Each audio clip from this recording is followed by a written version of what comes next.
इल्म दुनिया YouTube channel में हम आपका तहे दिल से खैर मकदम करते हैं। 22 दिसंबर को होगी दारोगा बहाली की प्रारंभिक परीक्षा। जी हाँ दोस्तों, 22 दिसंबर को होगी दारोगा बहाली की प्रारंभिक परीक्षा। 5 लाख से अधिक आवेदन। एडमिट कार्ड 1 दिसंबर से आयोग की वेबसाइट पर डाउनलोड किए जा सकते हैं। तो जानेंगे पूरी खबर इस वीडियो में। वीडियो को अंत तक जरूर देखिएगा। वीडियो को शुरू करने से पहले गुजारिश है कि अगर अभी तक आपने हमारे चैनल को सब्सक्राइब नहीं किया है तो सब्सक्राइब करके बेल आइकन को दबा लें ताकि आने वाले लेटेस्ट वीडियोस का नोटिफिकेशन आपको मिलता रहे। राज्य में 2064 दारोगा और परिचारी सहायक जेल अधीक्षक पदों पर भर्ती के लिए 22 दिसंबर को प्रारंभिक लिखित परीक्षा आयोजित की जाएगी। इन पदों के लिए 5 लाख से अधिक आवेदन आए हैं।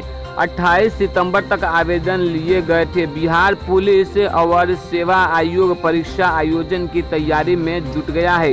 प्रारंभिक परीक्षा में पास होने वाले अभ्यर्थियों को मुख्य परीक्षा के लिए बुलाया जाएगा। प्रारंभिक परीक्षा के लिए एडमिट कार्ड 1 दिसंबर से आयोग की ऑफिशियल वेबसाइट पर डाउनलोड किए जा सकेंगे। लिखित परीक्षा में ऑब्जेक्टिव सवाल पूछे जाएंगे। 200 अंकों का प्रश्न पत्र को हल करने के लिए 2 घंटे का समय दिया जाएगा।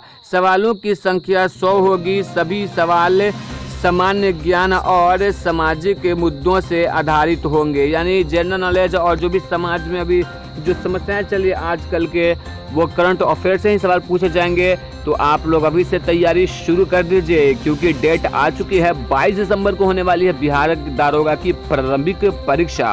तो दोस्तों वीडियो अच्छी लगी तो लाइक करके अपने दोस्तों के साथ इस वीडियो को शेयर जरूर कीजिएगा।